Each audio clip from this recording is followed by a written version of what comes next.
nationale au Cameroun. Le chantier a été lancé ce jeudi à Ngoaekele. La cérémonie de la pose de la première pierre sous le haut patronage du chef de l'État est à vivre dès l'entame de ce journal. Ce sera avec eux des poids lourds de la classe politique en ligne de départ pour les législatives de février. Les partants et les non-partants sont à découvrir dans ce 20h30. Ce sera dans 104 jours exactement. Le coup d'envoi du CHAN 2020, la mascotte et l'hymne de la compétition seront dévoilés après-demain samedi. La bande-annonce de l'événement est à suivre en page des sports. Voilà pour les titres. Demain, vendredi 13 décembre 2019, une date pour le Parlement camerounais. L'institution entame une session extraordinaire. Ce sera à 11 h pour l'Assemblée nationale et à 16 h pour le Sénat. Sur l'ordre du jour, les spéculations vont bon train. Le contexte laisse cependant croire que cette session extraordinaire pourrait bien plancher sur des dossiers tels que l'accélération du processus de décentralisation ou encore le statut spécial pour les régions du Nord-Ouest et du Sud-Ouest. Joseph Clément Ongba en Madame Soleil ce soir. La session extraordinaire qui s'ouvre ce vendredi 13 décembre 2019 au Parlement n'apparaît pas simplement comme l'un des faits politiques majeurs de cette fin d'année. Elle est aussi, à bien des égards, la session extraordinaire de tous les espoirs.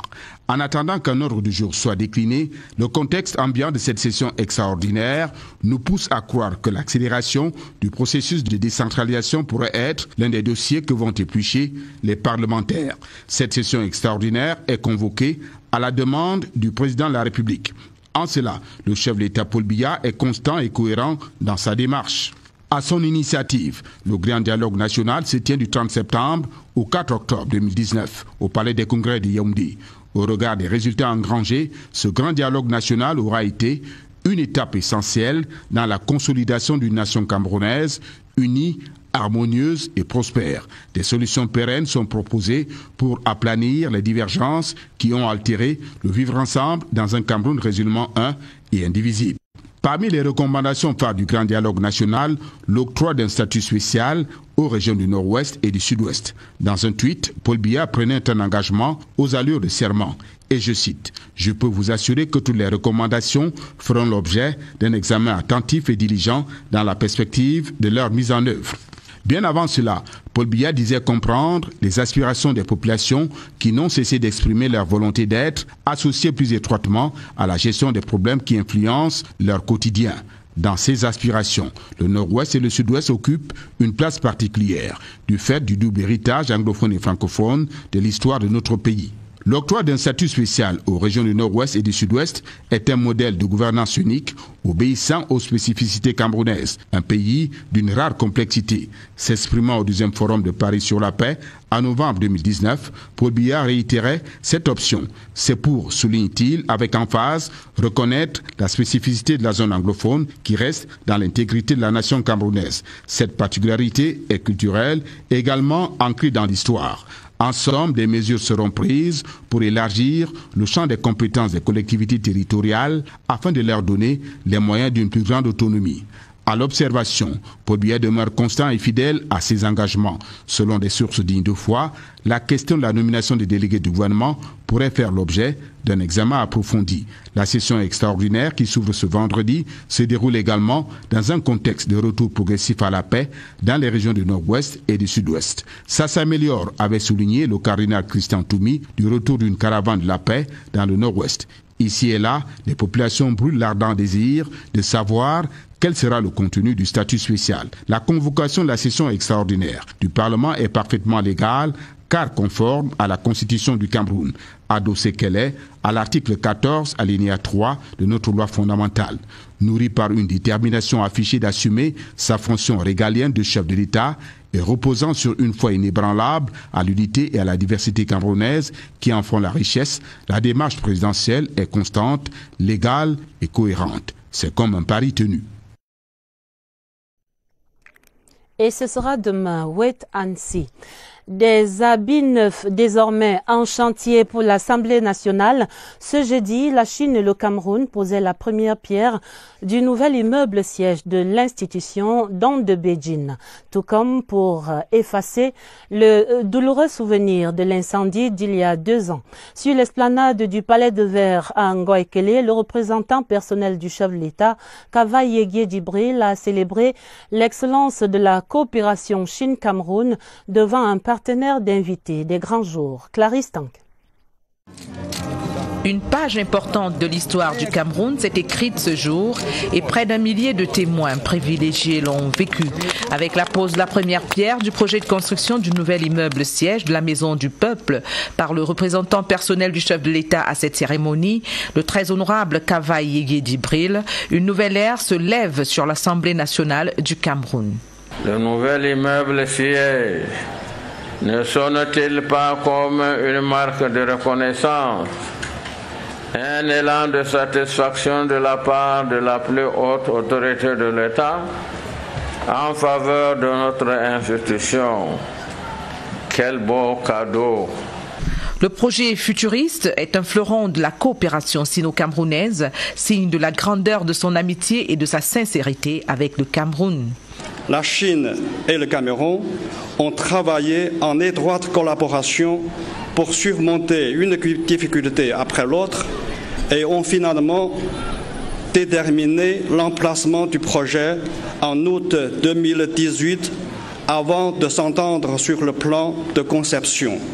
Pour la réalisation des travaux de construction et d'équipement du nouveau palais de l'Assemblée nationale, l'entreprise chinoise Beijing Urban Construction, qui a à son actif la construction du plus grand aéroport du monde, celui de Beijing justement, et bien d'autres infrastructures d'envergure.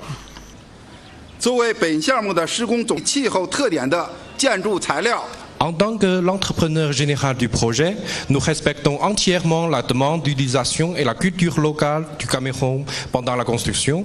Le président du comité de suivi, maître d'ouvrage délégué du projet, a reçu les félicitations du chef de chambre, mais le maçon sera jugé au pied du mur. C'est l'occasion pour nous d'abord d'exprimer notre satisfaction parce que nous avons fait notre devoir. Et c'est pour nous également l'occasion de rassurer d'abord les parlementaires, dont les députés au premier rang, l'ensemble du peuple camerounais et également la coopération sino-camerounaise que nous nous engageons à poursuivre dans la même lancée. Les travaux qui dureront 42 mois pour un coût total de 54,5 milliards de francs CFA généreront 650 emplois directs, dont 75% de Camerounais. Allons découvrir un peu plus encore ce chantier en quelques repères. La construction de ce qui s'annonce comme un joyau architectural va s'étaler, vous venez de l'entendre, sur 3 années et demie. L'immeuble se projette sur 14 étages avec un hémicycle de 400 places. Il s'agit en fait d'un complexe autonome bâti sur quelques 37 500 mètres carrés pour un coût total de plus de 54 milliards de francs CFA. La présentation de Barbara Padjama. Une merveille sans nombre, maquettée par 2 mains, l'une chinoise et l'autre camerounaise. Le Cameroun lui sera impliqué à 75% sur le chantier. Le nouvel immeuble siège des parlementaires a trouvé sa place ici, sur le site de l'Assemblée nationale. Sur 9 hectares de terrain libérés, 37 500 mètres carrés vont porter la nouvelle maison du peuple camerounais. L'ouverture intérieure prévoit un hémicycle de 400 places, un bâtiment ultramoderne morcelé de 14 niveaux, une salle de banquet d'une capacité de 1000 places, un musée parlementaire, des salles de réunion, une infirmerie, un restaurant, des jets d'eau, des casernes pour pompiers et éléments de la gendarmerie nationale, une station d'épuration des eaux, des routes et un vaste parking.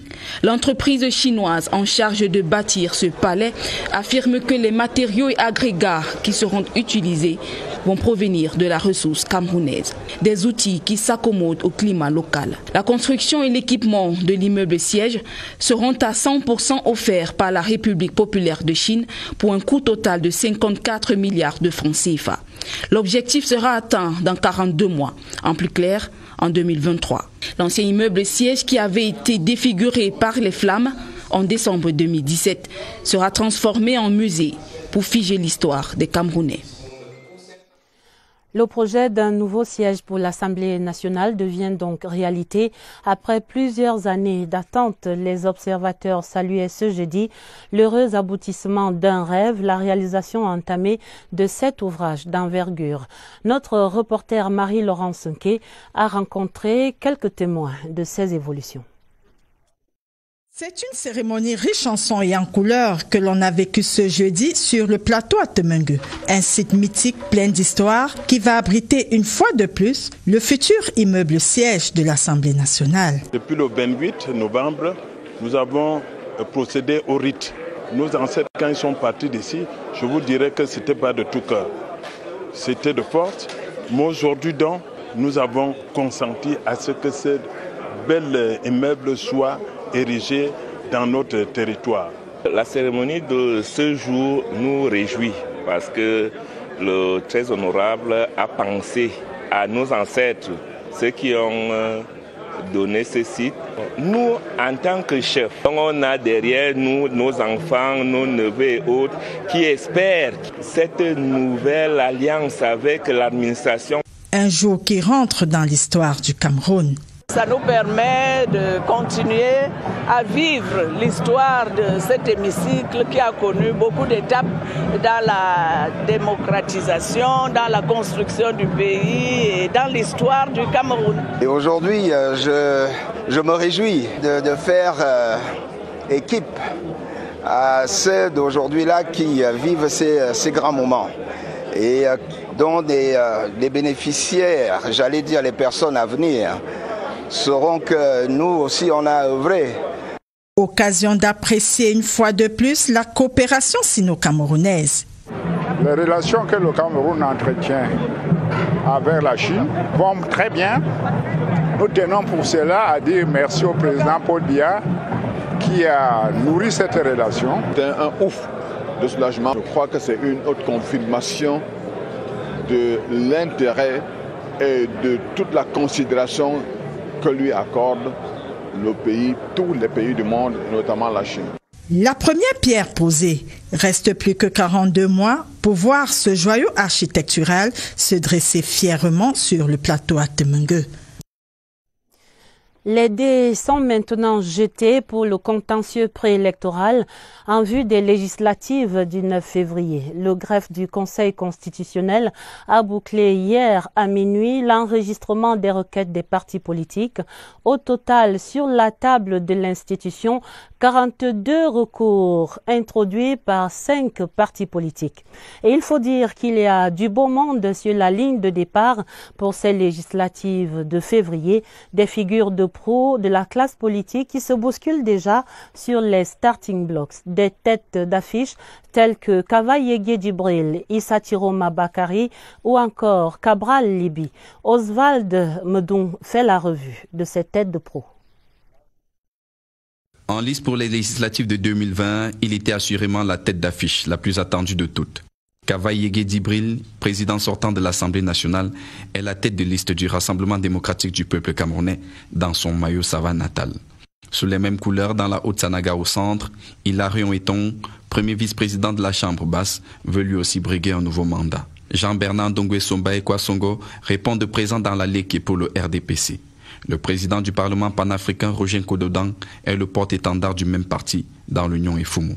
4 anciens candidats à l'élection présidentielle sont également de la partie. Jean-Jacques Ekindi dans le Vori Centre pour le mouvement progressiste. Olivier Billet de l'UFP affrontera le RDPC et le RDI dans le Réunion. Mais il y a aussi les jeunes figures montantes de la politique au Cameroun. Cabral Libi, président du PCRN dans l'Union Ekele, et Serge Espoir Matomba dans le Vouri Ouest. Issa Tiroma Bakari du FSNC est candidat dans la Benue, pendant que l'on retrouvera Paul-Éric Kingé du MPCN dans le Mungo. avec en face de lui l'ancien maire Nkoti François. Dans la région de l'Ouest, Théodore Dato ou encore Albert Quinche porteront le RDPC, tandis que dans l'ONUN, l'UDC est resté fidèle à Tomaino Ndamjoya. Pour affronter le RDPC, l'UDP et les autres dans le nord-ouest, le SDF a renouvelé sa confiance à Joseph Mbandam. Dans la région du Sud, Jean-Jacques Zam et Bonaventure Mvondo Assam représenteront aux côtés de leurs autres camarades le Rassemblement démocratique du peuple camerounais.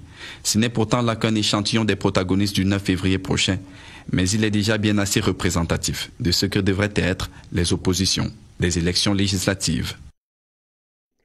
Pendant que ceux-là et d'autres encore se préparent à conquérir un siège à l'Assemblée nationale ou encore dans les conseils municipaux, d'autres ont déjà jeté l'éponge. Ils ont fait leurs adieux à ces deux institutions, plus d'écharpes tricolores, plus de macarons.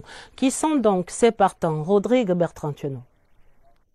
Parmi les parlementaires et les édiles qui n'aborderont plus l'écharpe et le macaron au cours de la prochaine mandature figurent les députés Gaston Komba, Joseph Owonankono, Cyprien Aoudoumbaya, Maître Emmanuel Mbiam, Martin Oyono, Sali Daïrou, Cécile Epondo Fouda, Koa Luc, Brigitte Mbande, Paul Danata, ancien vice-président de l'Assemblée nationale, Zonou Difotangong, Foto Fotenkamdem. En attendant l'issue du contentieux préélectoral, on peut ajouter à la liste Robert Bapodlipot qui court le risque de ne plus s'entendre appeler honorable. Au niveau des communes, la secousse tellurique est venue de la région de l'extrême nord. Damien Zokom, l'inamovible maire de Mokolo depuis 34 ans, qui s'est battu comme un beau diable, ne conduira pas la liste du RDPC au municipal. Autre chose à présent dans l'actualité, le Premier ministre chef du gouvernement regagnait Yaoundé ce jeudi après un séjour à Nairobi au Kenya où il a représenté le chef de l'État au 9e sommet du groupe des ACP, les pays d'Afrique, des Caraïbes et du Pacifique.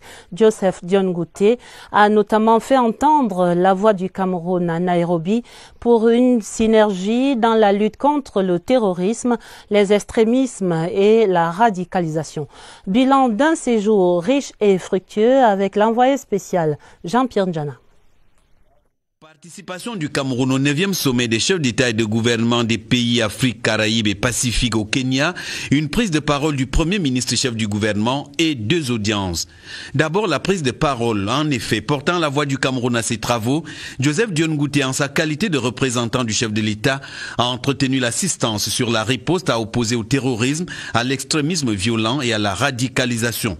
Pour le chef du gouvernement, la réponse militaire est utile dans ce type de circonstances, mais il faut lui associer une composante économique et sociale. Il s'agit pour les États, soutient-il, de créer les conditions d'une croissance inclusive. C'est pour cette raison, a-t-il confié à l'auditoire, que le président Paul Biya a mis sur pied au Cameroun un plan triennal spécial jeune avec un accent particulier sur les technologies de l'information et de la communication. Il a par ailleurs renseigné sur les actions menées par le chef de l'État en vue du retour de la paix dans les régions du Nord-Ouest et du Sud-Ouest.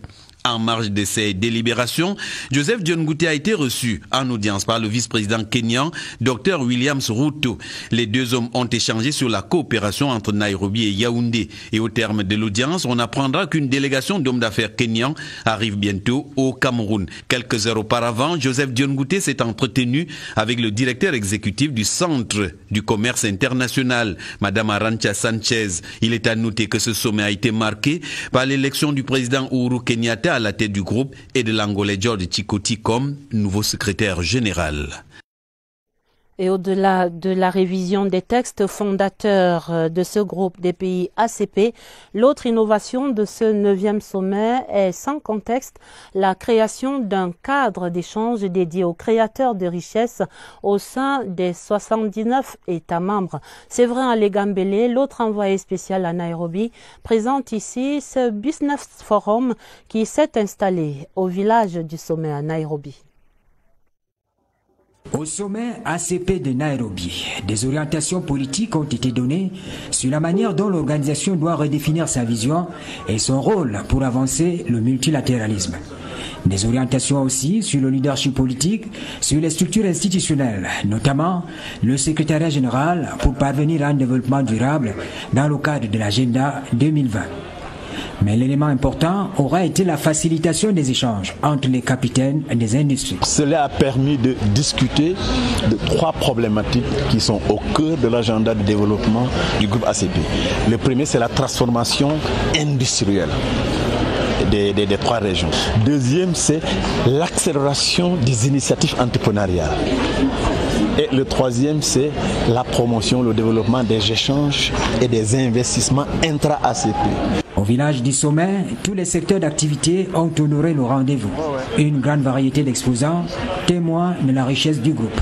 Quand on est en Afrique, finalement on se rend compte qu'on ne connaît pas l'Afrique. Et là j'ai eu l'occasion, grâce à ce Business Summit, de connaître mes collègues entrepreneurs et puis de discuter aussi avec les représentants publics, du secteur public, pour qu'on puisse avoir les meilleures chances de réussir nos business en Afrique par le biais de la régulation du secteur public. Nous avons surtout fait un plaidoyer pour pouvoir booster la production et que les recherches sortent des tiroirs, des centres de recherche pour être produits de manière industrielle. Un cadre d'exposition finalement ouvert à la curiosité des investisseurs et des grands groupes financiers.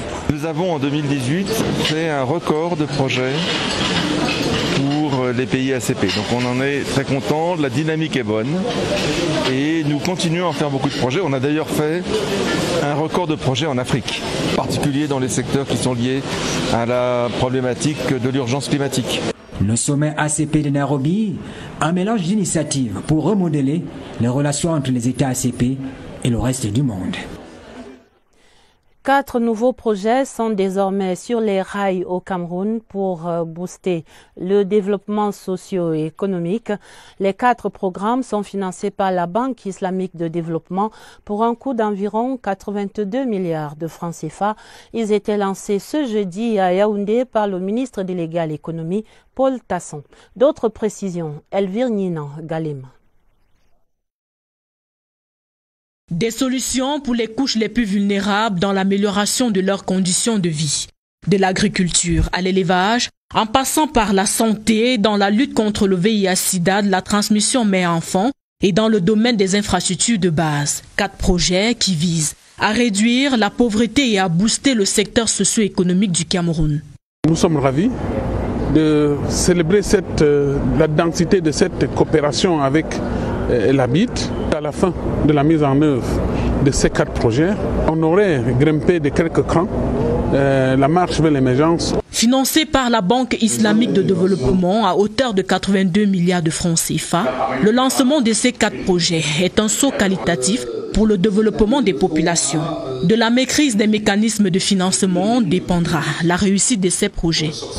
Pour la banque, c'est pour venir assurer que début de ces projets, que tous les acteurs qui sont concernés maîtrisent les procédures de passation des marchés, ce qui va assurer qu'il n'y aura pas de retard dans l'exécution. La coopération Cameroun-Banque islamique de développement vient d'enlever ici les contraintes de développement de chacun de ces secteurs et améliorer les revenus des populations. Dans les médias, l'ouverture ce jeudi à Yaoundé des premières journées citoyennes de la presse, le groupe 2MC, Médias, Médiation et Citoyenneté, créé par le journaliste Valentin Zinga, entend ainsi promouvoir l'orthodoxie, l'éthique et la déontologie dans la pratique du métier de journaliste. Marraine de cette première édition, Madame Minette Libom-Lilikin, le ministre des Postes et Télécommunications. Le reportage de Christelle Fouda. De nos jours, les règles fondamentales du journalisme ne sont plus scrupuleusement respectées par les seigneurs de la plume et du micro. La vérification des informations avant leur diffusion n'est plus systématique, d'où les nombreuses dérives observées sur la scène médiatique. Pour pallier cette situation, l'association Médias, Médiation et Citoyenneté engage les journalistes sur la voie de la responsabilité. Nous avons affaire de plus en plus à ce qu'on appelle des lynchages politiques médiatisés. Et ça, le citoyen n'a pas besoin de ça. C'est pour ça que nous en appelons un retour aux fondamentaux. Ce que nous pensons, c'est qu'il est temps non pas de s'en accommoder, non pas de subir de manière résignée cette déliquescence déontologique-là, mais de réactiver notre capacité critique et notre capacité d'indignation, de manière à co-construire avec les citoyens un nouveau modus operandi qui pourrait servir les intérêts des citoyens. 2 jours durant, directeur de publication, figures emblématiques de l'univers médiatique et journalistes vont renouer avec l'orthodoxie normative et indispensable éthique et déontologie professionnelle. Les journalistes sont des acteurs importants dans la société. Le Cameroun ne sera pas en paix, le Cameroun ne sera pas émergent si nous n'avons pas des journalistes citoyens. Des journées citoyennes de la presse qui permettront donc d'en finir avec les comportements qui menacent l'équilibre social de notre pays. Et voici un mémorandum pour la promotion du vivre ensemble et pour la lutte contre les ingérences extérieures au Cameroun. L'acte était signé ce jeudi par l'ONG de lutte contre la corruption, par la société civile camerounaise, des leaders religieux et politiques. Les explications de Laetitia Onana sur ce sujet. Mémorandum de fraternité et d'amitié signé par l'ONG Azus Reluc, la société civile, les leaders religieux et politiques intervient dans un contexte où le Cameroun fait face à de multiples menaces. La vigilance est de mise. Le mémorandum demande aux hommes politiques de la République de faire tout pour éviter la tuerie au Cameroun, qu'ils essayent un peu de ressortir la flamme de l'amour entre concitoyens. C'est donc un appel à un sursaut républicain et à un éveil citoyen pour faire barrage à toute velléité de déstabilisation, car comme le président Paul Biya, l'ONG Azus Reluc rêve d'un Cameroun un et indivisible où règne le vivre ensemble. Allons au palais des congrès de Yaoundé pour prendre des nouvelles des 5e journées nationales de la PME, journée ouverte hier. Et ce jeudi était consacré à la problématique du financement des start-up. Les experts explorent là-bas des voies parallèles aux banques classiques, généralement très réticentes à accompagner ces jeunes start-upers. Sidoine Monkam.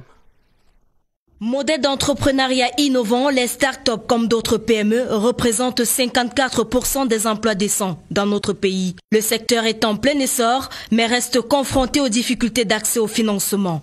À côté des banques classiques qui n'offrent pas toujours des conditions attractives aux porteurs de ces projets, les nouvelles niches de financement se présentent désormais comme une option. Il faut des fonds de capital amorçage qui sont en mesure de prendre du risque dans les start-up qui n'ont pas encore vraiment développé un marché, mais qui a un produit qui a été testé et qui fonctionne. Il faut plus de fonds d'investissement qui, eux, peuvent aider les entreprises en croissance à grandir. Avec cette force-là, ça permet aux bailleurs de fonds de venir rajouter du capital dans cette structure-là pour les aider à se développer. La promotion du financement des start-up est un défi majeur pour aboutir à des PME compétitives. Les organisations patronales, les partenaires au développement et autres organismes financiers mettent en place une synergie d'action à l'éclosion des start-up. Le gouvernement, dans son souci de revitalisation du tissu économique, n'est pas en reste à travers un programme national d'incubation des start-up. Nous mettons en place donc des incubateurs d'entreprises dans les universités d'État et les grandes écoles. Et en ce moment, nous comptabilisons 11 universités et grandes écoles qui ont bénéficié de cet appui gouvernemental. Le financement global par université est de 150 millions. La Banque mondiale, grâce à des actions de coopération, forme, encourage et finance, elle aussi, de nombreux projets dans ce sens. L'événement s'achève au Palais des Congrès demain vendredi. L'IAI Cameroun vient de former 35 jeunes Camerounais dans les TIC et dans l'entrepreneuriat. Le représentant résident de cette institution, Armand Claude Abanda, leur remettait des attestations de fin de formation ce jeudi à Yaoundé. Le reportage de Stéphane Zembama. Ces parchemins sanctionnent 14 jours de formation dans la manipulation des technologies de l'information et de la communication et l'entrepreneuriat agricole. Toute chose qui représentait il y a 2 semaines un mystère pour la plupart des 35 lauréats. Avant, je ne savais pas faire une saisie, mais maintenant, je suis capable de bien saisir, faire des mises en forme. Je peux insérer une image. Pour assurer la continuité dans ce registre de formation, l'IAI Cameroun s'est engagé à travers cette convention de partenariat à garantir l'autonomisation des jeunes. C'est cette autonomie qui est importante parce qu'elle permet aux jeunes et aux femmes de pouvoir créer des emplois, de pouvoir donc créer de la valeur et des richesses dans notre pays. Et le levier que prône la première dame, Madame Chantal Biya, qui est la marraine nationale de MIGEF 2035, permet justement de faire que les jeunes, les enfants et les femmes puissent être au centre du développement de notre pays. Le représentant résident de l'IAI Cameroun souhaite par ailleurs que les bénéficiaires se mettent à la page des TIC au risque d'être les analphabètes du monde digital. Dans le dossier des régions, ce jeudi, direction l'Est Cameroun, où la pré-réception technique du barrage de Lompangar est effective depuis hier, mercredi. L'ouvrage a maintenant atteint la cote de plus de 6 milliards de mètres cubes d'eau. Le directeur général de Electricity Development Corporation, Théodore Nsangou, est donc allé superviser cette pré-réception sur le chantier. Retrouvons sur place à Lompangar Jean du Nord Kemché de CRTV Est.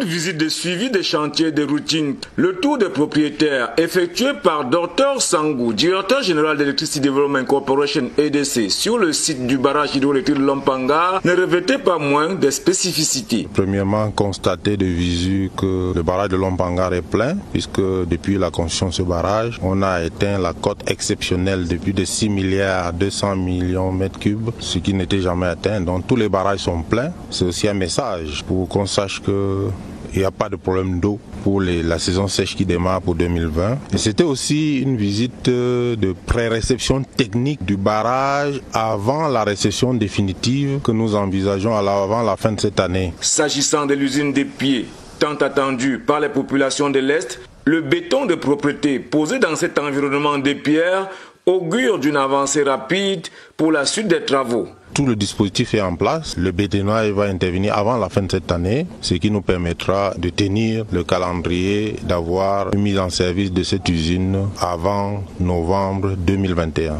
À sa livraison vers la fin de l'année 2021, l'usine des pieds du barrage hydroélectrique de Lompangar mettra en service 30 MW d'énergie électrique, quantité suffisante pour alimenter 150 localités de la région de l'Est en période haute. La commune d'arrondissement de Yaoundé 6e est en mode grand chantier.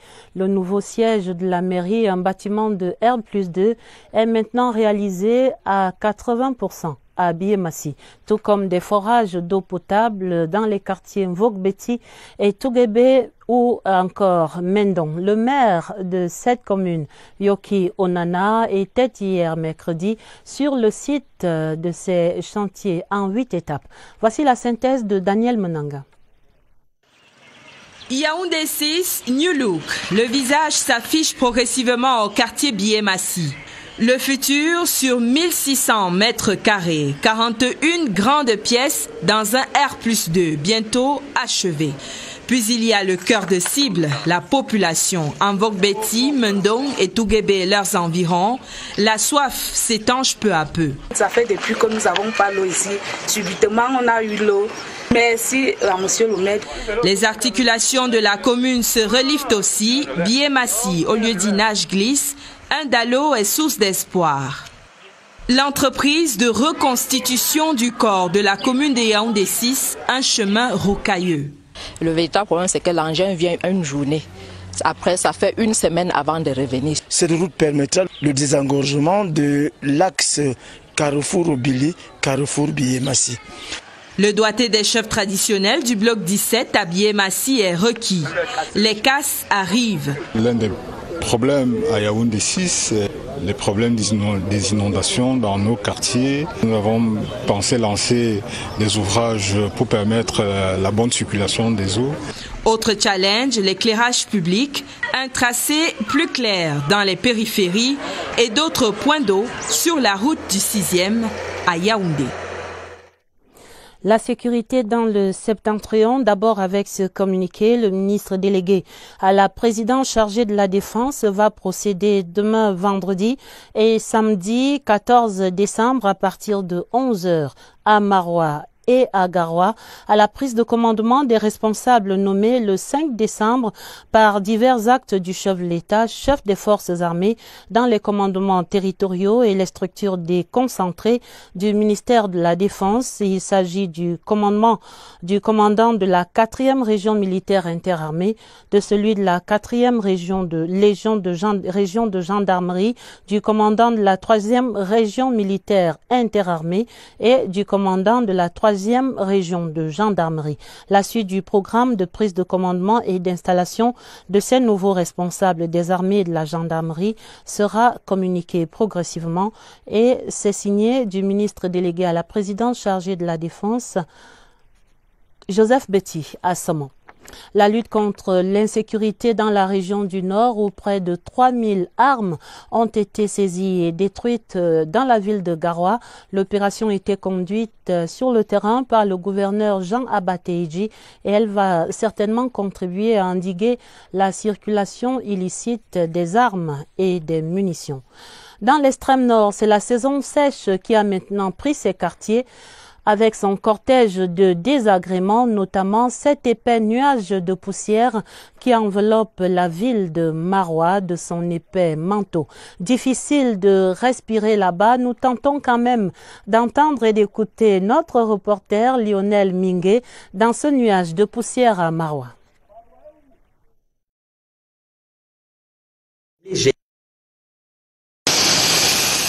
Que ce soit sur le tronçon Maroua-Codec, l'axe Sodé-Coton ou encore l'axe Hôtel de Ville-Pitoiré, le constat est le même.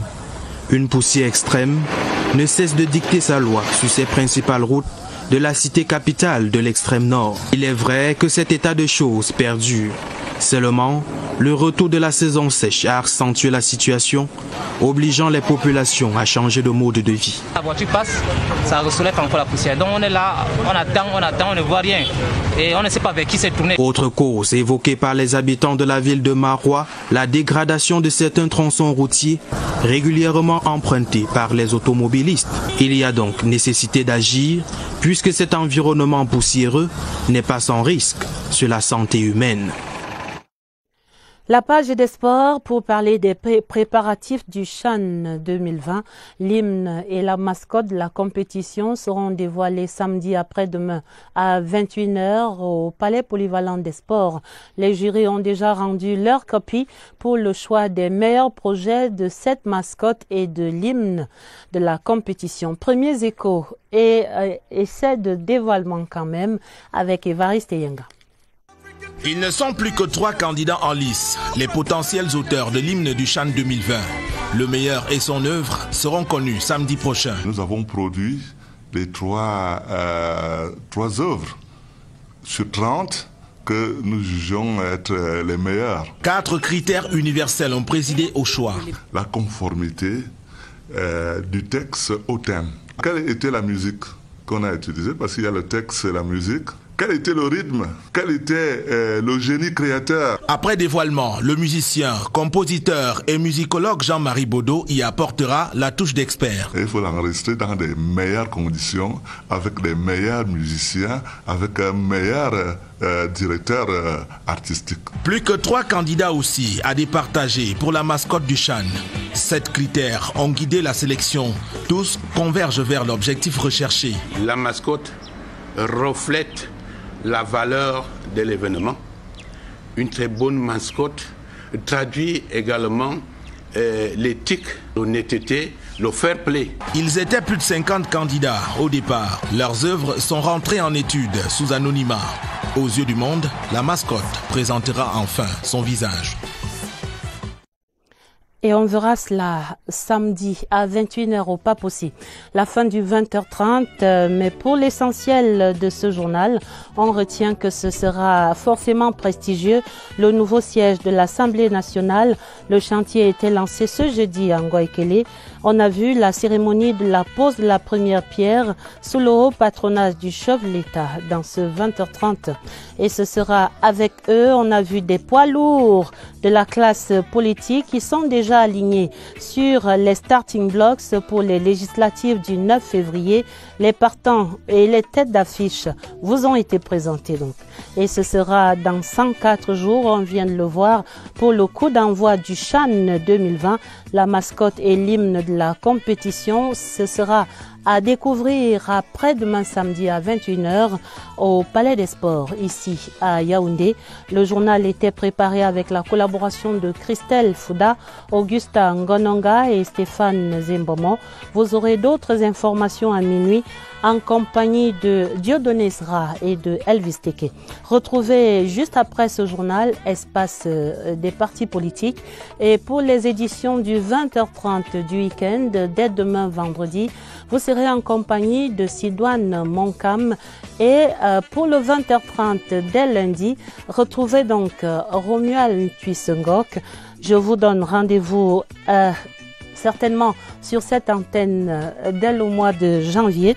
Et je vous souhaite déjà d'excellentes fêtes de fin d'année, un excellent week-end à partir de samedi. À bientôt donc. Au revoir.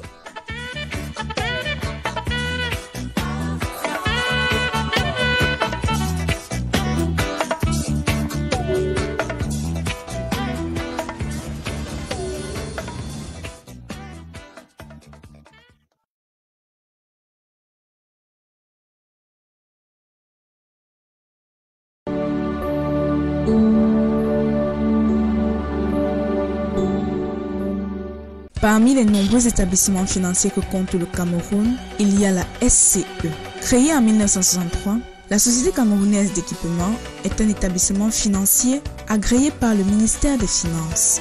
Depuis 56 ans, la SCE met à la disposition de sa clientèle des produits de qualité. La SCE a pour objectif de contribuer à l'amélioration du cadre de vie des populations à travers ses produits. La SCE propose à ses clients un accompagnement pour la rentrée scolaire des enfants, la réalisation des projets de construction, l'acquisition des biens de production, la domiciliation des comptes salaires, les transferts d'argent au Cameroun et à l'international et bien d'autres. Bien plus qu'un établissement financier, la SCE, c'est un réseau de 12 agences réparties dans toutes les régions du Cameroun et des milliers de familles ont retrouvé le sourire grâce à nos solutions de crédit. À la SCE, nous sommes toujours à la recherche de solutions innovantes pour la satisfaction de nos clients. La SCE, c'est votre centre de solutions.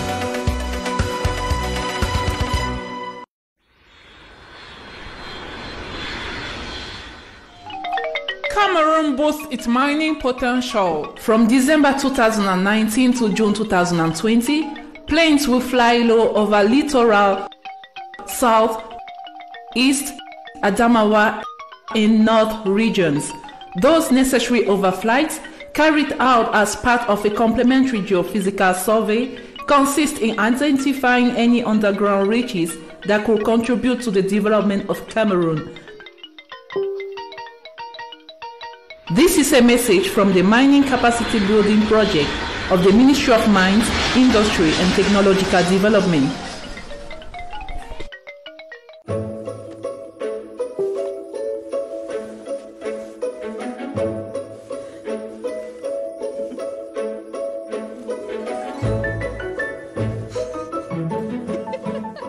Si tout le monde en offrait plus pour Noël. Chers abonnés, pendant l'incroyable Noël, vous allez être gâtés avec 15 jours offerts à tout Canal+ pour tout réabonnement. C'est une super idée. À toi l'honneur, je t'en prie. Toi et moi, mon grand, pour toujours. Des nouvelles chaînes toujours au même prix. Pour réaliser cette recette, chef, nous avons besoin de quoi? Cette tisane m'a mise dans un état bizarre. Et un accès à l'appli MyCanal. Réabonnez-vous vite. Cominada, organisme de certification internationale. Employés, professionnels, gestionnaires, entrepreneurs, techniciens, investisseurs. Votre profil est réclamé au Canada. Étudiant international. Inscription